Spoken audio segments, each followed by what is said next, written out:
Hump day! Hump day! Okay, I'll stop. I mean, there's really not much I can say on an intro in a Wednesday during Week 13 of the 2021 NFL season. I mean, other than that, it is Hump Day! My name is Hassan Khan, the host of this channel that we like to call Time2Football. Glad you guys are joining us for this wonderful Wednesday morning. I know that you guys are working right now. Maybe you guys are taking a little bit of a break, whatever it may be. Hey, you guys are very, very, very amazing for taking the time to really just hop on in here and do your thing and join us in the chat. I mean, as we are live streaming this right now, I encourage you guys to come and join us in the chat. We've got a very, very special guest joining us in just a few minutes. His name is Shaun Landry, and he's been joining us on the Time2Football podcast here in the past as well. And he's going to be talking about 3 teams that could be dark horses to make the Super Bowl coming up here later today and for the rest of the season. We've also got NFL news and notes that we're going to be covering. And then also every Wednesday, what we do is we also talk about our power rankings. So we're going to be getting into all of that. You guys are continuing to leave all of your comments and everything. Ron Real TV giving the 2 camel emojis. I don't know what that means. Is my camel toe showing? No, it's not. Okay, I don't know what that means, but hey, I appreciate it, dude. Oh, by the way, speaking of camels, okay, one time I made a joke. Okay, so I made a skit about the Oakland Raiders when Al Davis was, the general manager, God rest his soul, or the owner, not general manager. He would be into drafting, these players like Darius Hayward-Bay, Jacoby Ford, like all these speedsters, It's like, oh, man, this guy runs so fast. And so then I made a skit about it, like, this guy's a 6th-round pick. Why are you suggesting this to draft him? And then he's like, look at his 40 time. And I made that skit, and then Raiders fans got upset about that. Everybody else thought it was hilarious. Raiders fans, though, said, catch you in the Bay Area, I'm going to give you some cookies, you camel-looking mofo. I was like, dude, is that racist? Hey, is that racist? I don't know. But anyways, yeah, that's what your camel emoji reminded me of. You're also saying, yo, yo, yo, good morning from Montreal, Dan is. Hey, I appreciate all you guys joining in. Continue to leave your comments, and I encourage you guys to do that. First, we want to get into some NFL news and notes before we get into the topics for today's show. And I think with the NFL news and notes, there's some injury news that we have to go over regarding the Saints and Cowboys that play on Thursday. For instance, big name, Alvin Kamara. Is he going to be playing? Is he not going to be playing? Well, as of right now, we still don't know because he's still going through a knee injury, still rehabbing and practicing in a limited fashion. Was limited on Monday and was limited again on Tuesday. So it seems like it's going to be a game time decision whether he's going to be playing or not. Good news, though, Mark Ingram, his backup, is going to be playing more than likely. He practiced in the full capacity on Tuesday, so he's good to go. If, in the instance, Alvin Kamara can't go, Mark Ingram is going to be the starting running back. Daniel Jones, neck injury, had a neck strain, and he is doubtful to play this weekend against the Miami Dolphins. Mike Glennon is projected to get his, I don't even know how many starts he's had in the NFL, but with the New York Giants, this is going to be his first start of his career with the Giants, so he's expected to get that start. Ryan Ramczyk, very, very talented offensive lineman for the New Orleans Saints, did not practice on Tuesday. Okay, so he has a knee injury. He was limited on Monday, so it's like, all right, we're in good graces. We're good standings. Like, he should be playing. Downgraded to out. So it's kind of bad news whenever a player goes from being limited to being downgraded to out or downgraded to did not practice. His status is up in the air for now, up against the Cowboys on Thursday Night Football. Taysom Hill is not guaranteed to start. We thought he was.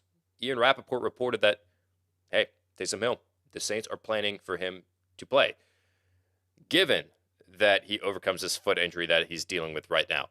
And Sean Payton, whenever he was asked, hey, is Taysom Hill going to be starting? He said, we'll see.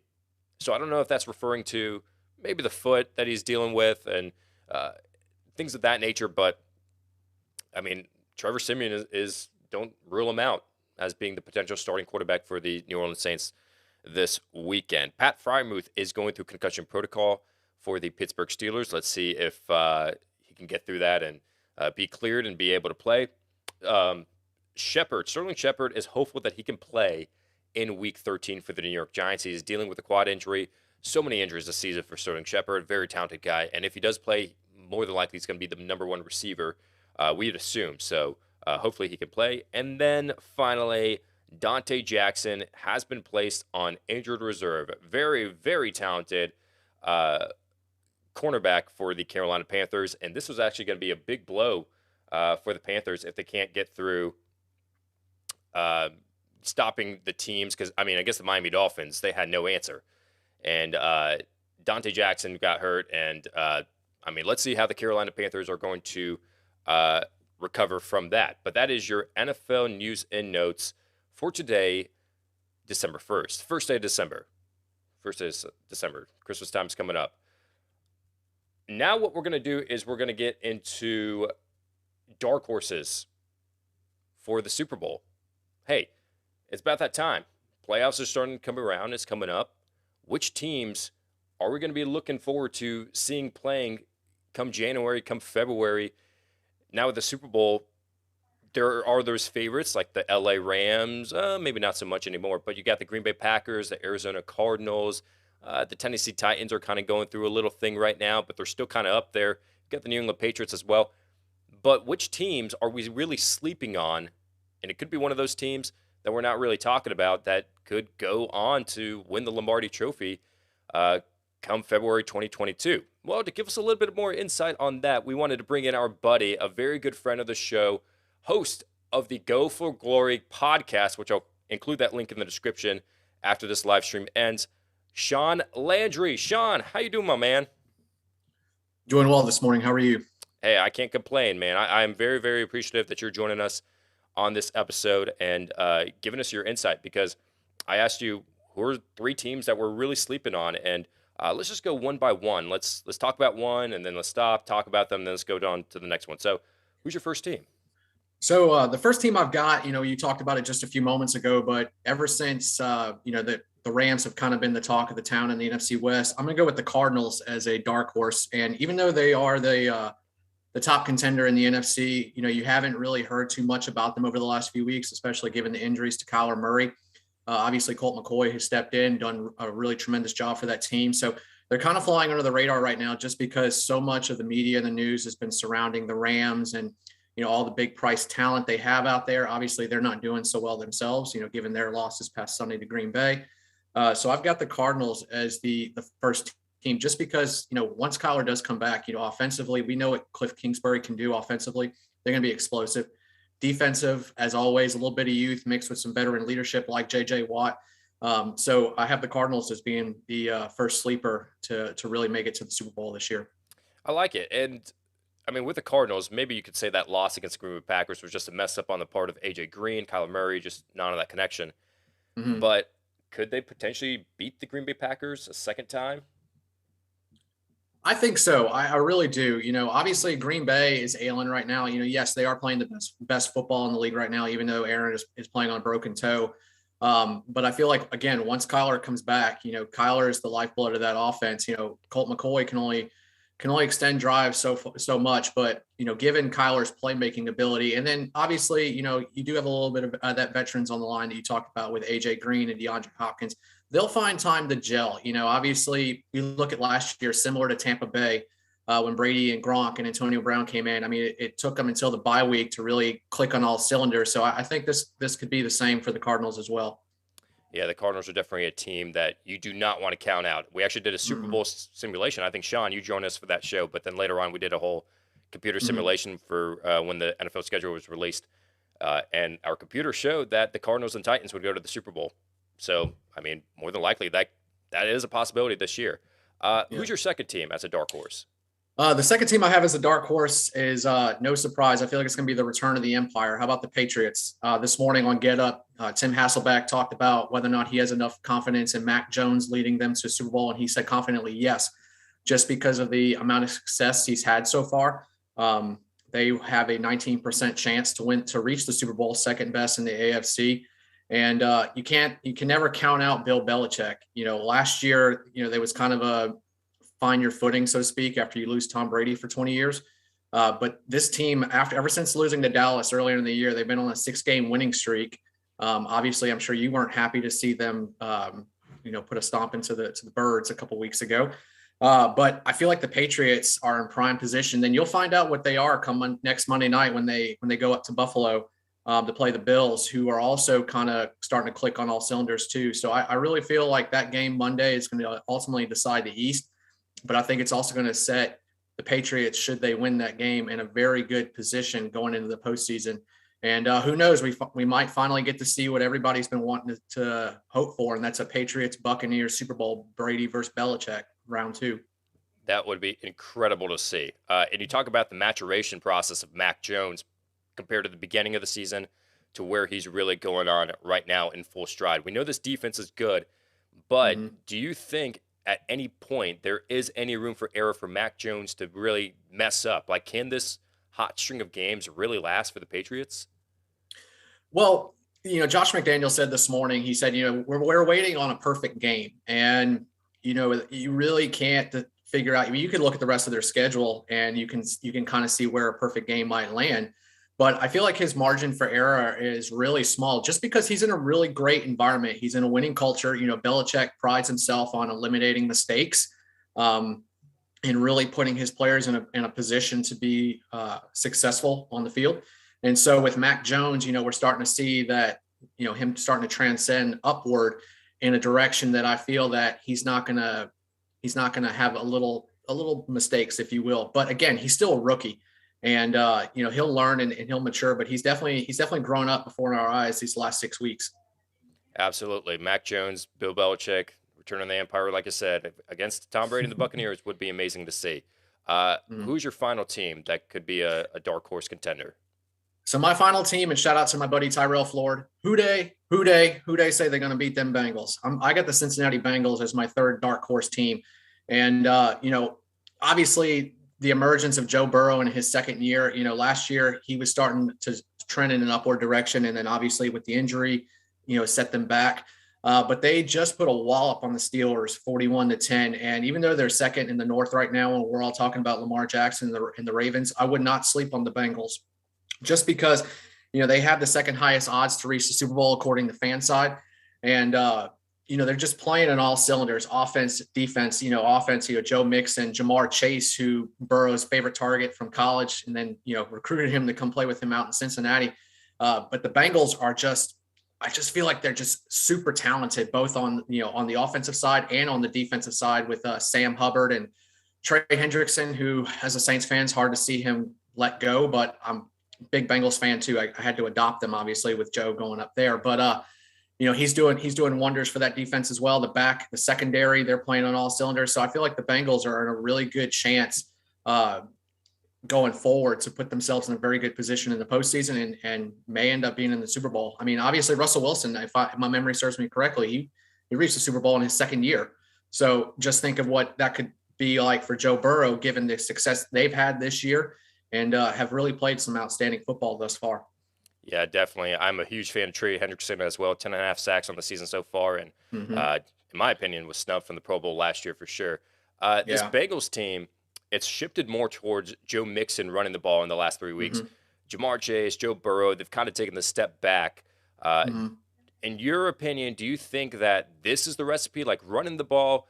Is it passing the ball? Or do you think like, hey, whatever game script allows, we can do it all?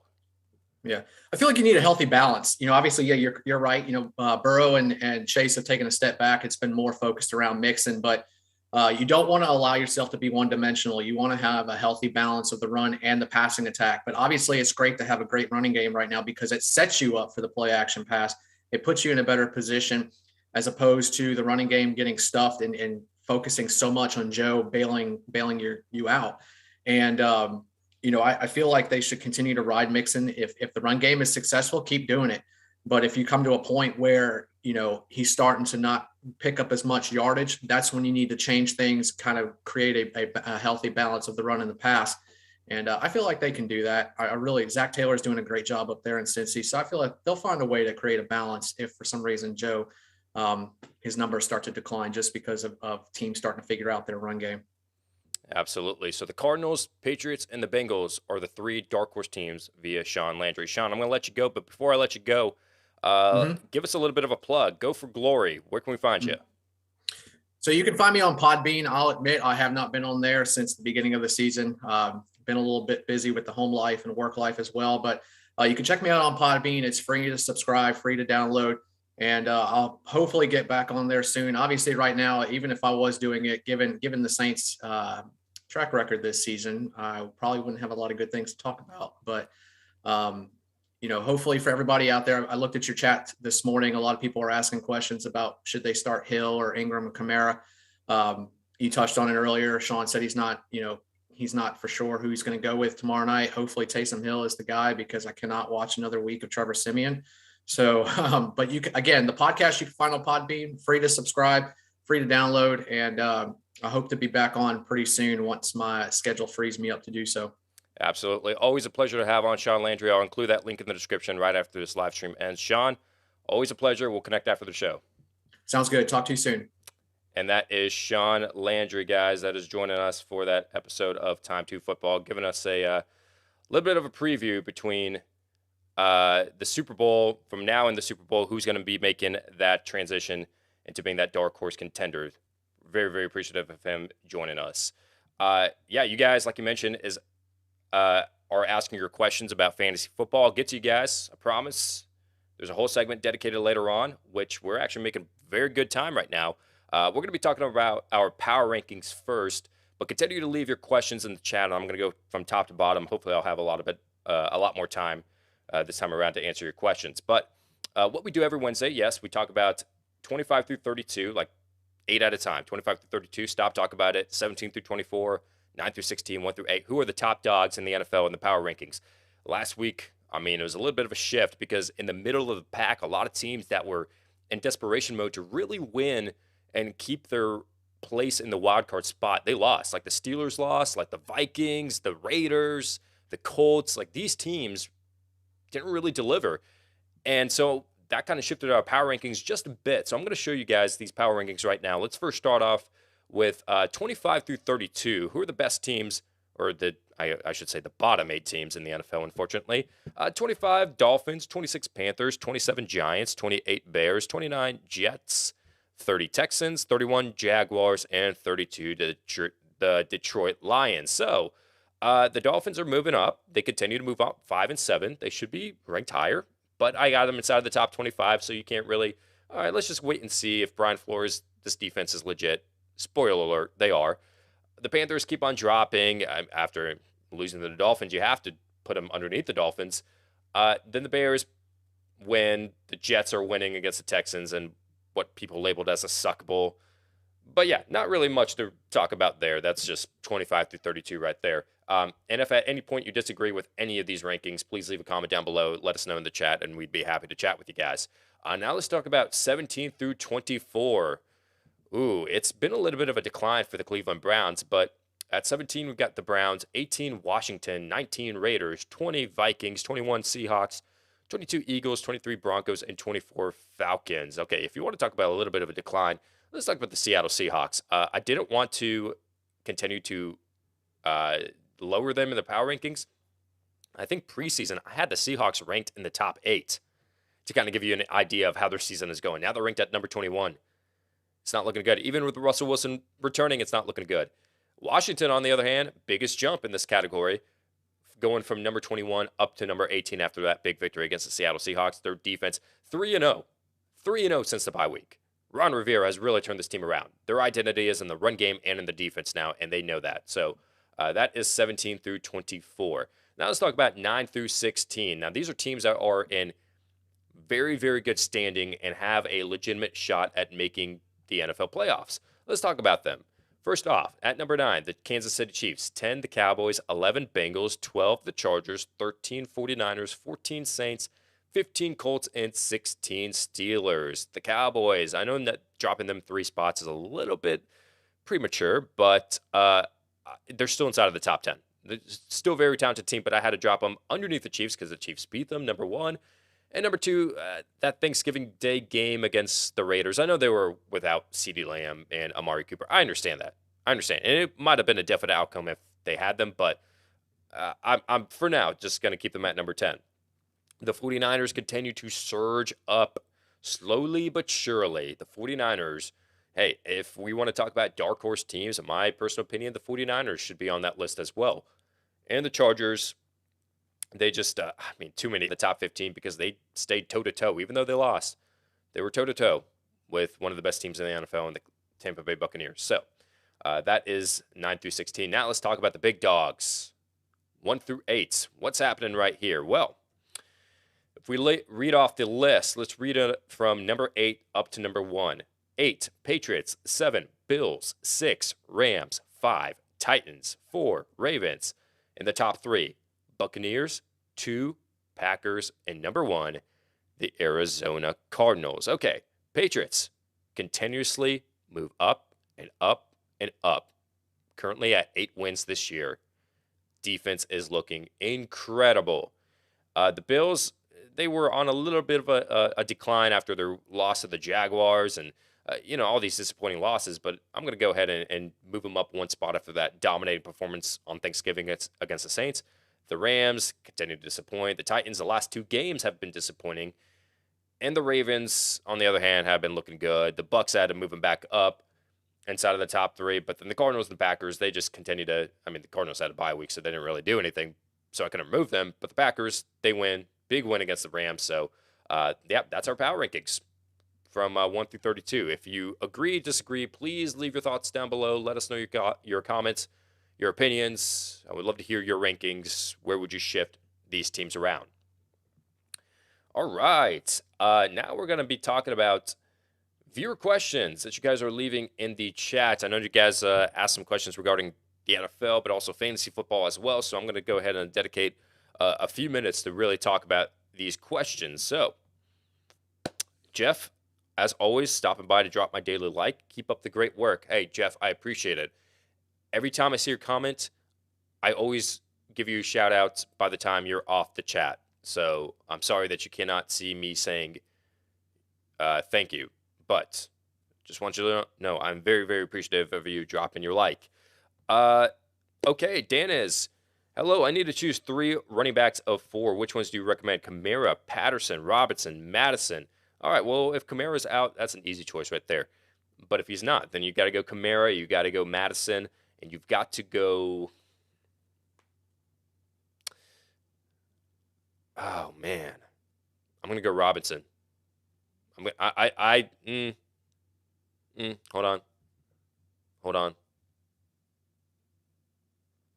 Kadera Patterson did light up the Tampa Bay Buccaneers last. Go with Patterson. Go with Patterson. I'm thinking about the last game that he had against the Bucs earlier this season, and he did amazing. So Kamara, Patterson, Madison for sure. Jack, hey Hassan, hey man, how you doing?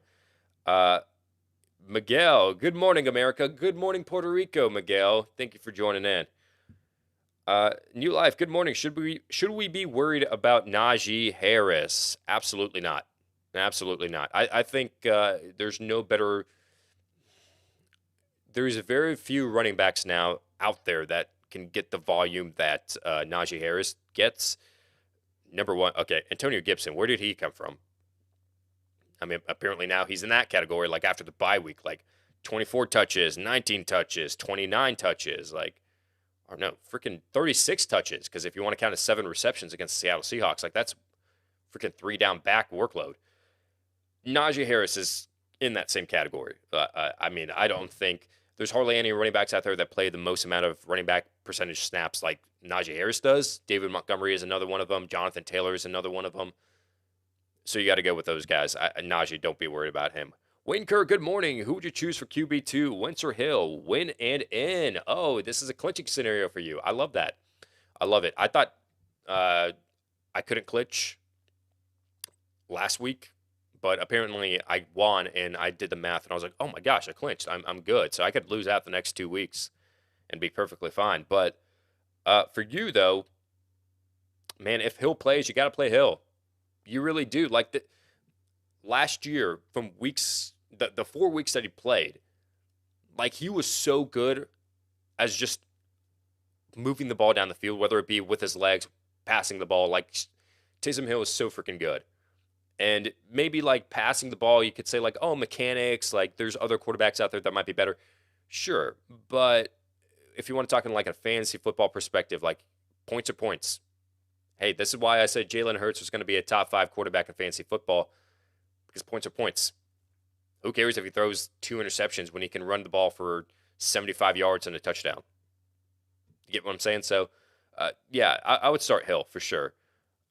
Hawk, Pitts, Logan Thomas. How would I rank them? Pitts, Hawkinson, Logan Thomas.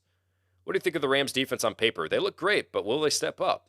This from New Life. Well, against the Jaguars, I would assume that they would. I think they are. Like the Jaguars' offense is not that good. So I think the Rams' defense is. I'm going to take the talent of the Rams' defense. I know that recently they've been exposed, and the Green Bay Packers put up 36 points against them. But, I mean, it's when you got Von Miller, Aaron Donald, Jalen Ramsey, like you can't go wrong with that. I would go with that. Kicks, plugs, fire emoji, fire emoji, fire emoji, fire emoji, fire emoji, fire emoji, fire emoji. Ronro TV, the Hump Day commercial. Come on, Hassan. Oh, is that a commercial? Oh, is it Geico? Oh, okay. Yeah, it is Geico. No, Progressive. At home with Baker Mayfield. Don't. Hey, the code is 6. Just 6? Shh. Who you choose between OBJ and Deshaun Jackson? OBJ. 10 targets last week. I like that. Huge. Oh, Adam. Oh, Lev. You commenting? Hey, Lev, can you hear me? He's probably not. Okay. Hill and Aaron Jones for CEH, Waddle, Madison. Should I do it?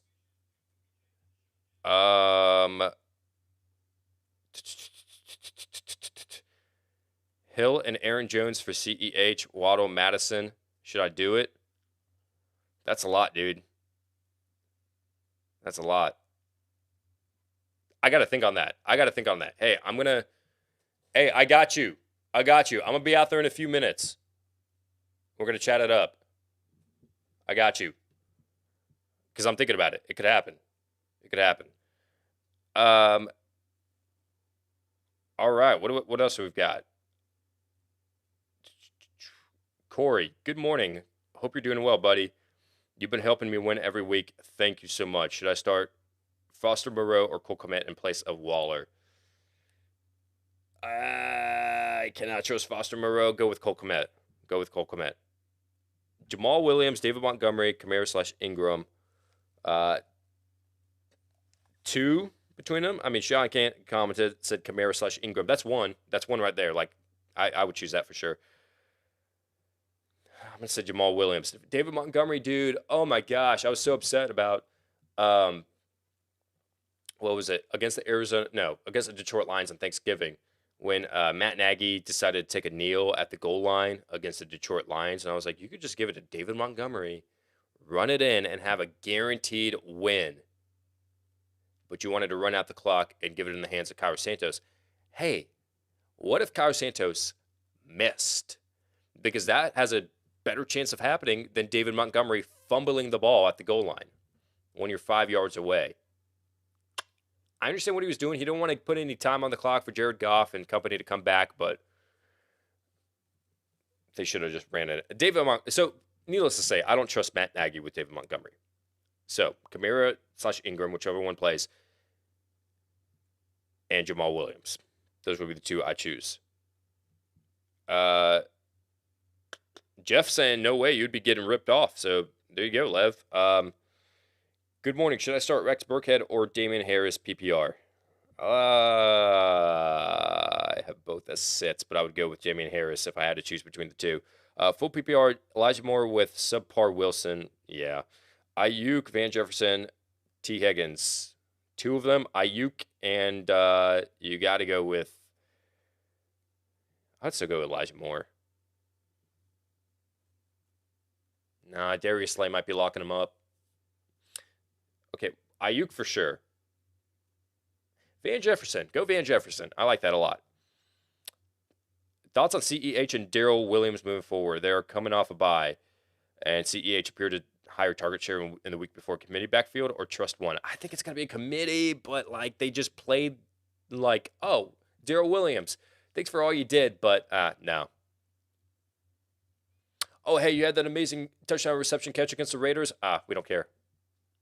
Oh, hey, you look like the better back for the sample time that you played for compared to CEH for the rest of the season. Should you be playing? No.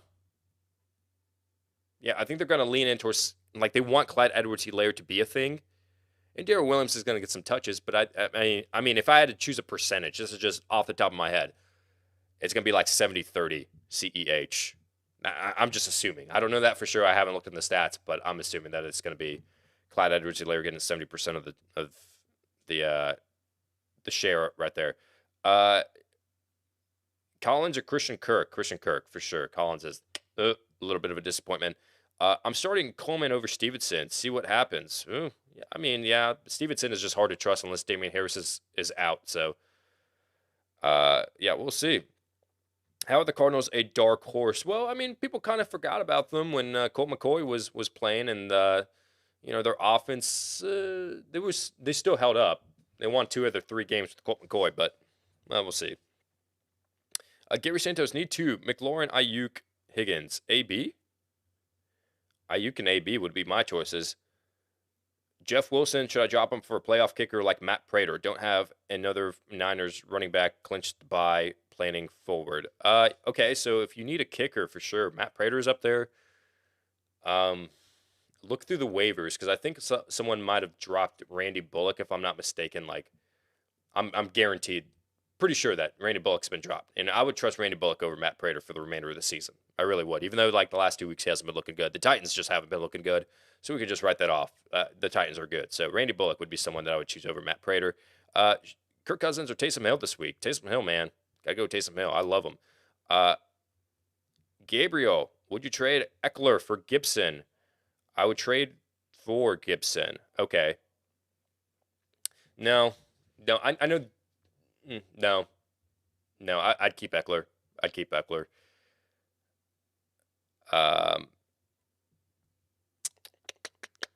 Montgomery, Jamal Williams. Jamal Williams. If Kamara is out, should I roll the dice with Van Jefferson or Ingram? I'm in a 3-way tie for first. 9-3, a win gets me number 1 seed. Let's go, man. You need that. Ingram. I would go with Mark Ingram. Ertz or Logan Thomas? It'd be Logan Thomas. Starting Henderson and Fournette. Should I sub Gaskin or keep him on the bench? PPR. Back to basics saying that. If it's a PPR league, I would I would keep Henderson, Fournette, and Cardinals defense or the Eagles defense this week. Thank you very much. Every day's advice is keep it up.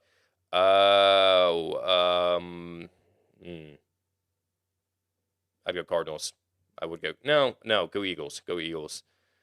Fly Eagles fly. Burrow, Heineke, and Tua out of the 2. Heineke and Tua would be my choice. Oh no, Heineke and Burrow. Plugged in Mooney last week. Congratulations, Mike, over Mike Williams. Awesome. Should I keep that going this week? Dalton seems to be the hunt for him like 50% of the time. Yes, he does. But against the Bengals, Mike Williams. Yeah, I would do it. And then finally, let's just answer one more. We got Stone Cold Steve Austin or HBK Shawn Michaels. Well, here's the thing. I think Stone Cold, both are regarded as the best of all time. I would say Shawn is very underrated compared to Stone Cold Steve, because people talk about Stone Cold and The Rock, but I would say like Shawn Michaels, The Undertaker, they're kind of underrated. I know people don't want to hear this conversation, but John Cena is up there as well. But I would go Shawn Michaels. Even though the WrestleMania bout, WrestleMania 13 was it, with Mike Tyson, 14, I don't know, whichever one it was a Stone Cold that picked up that victory. So, I mean, you got your answer right there. It'd be Stone Cold that would win in that battle.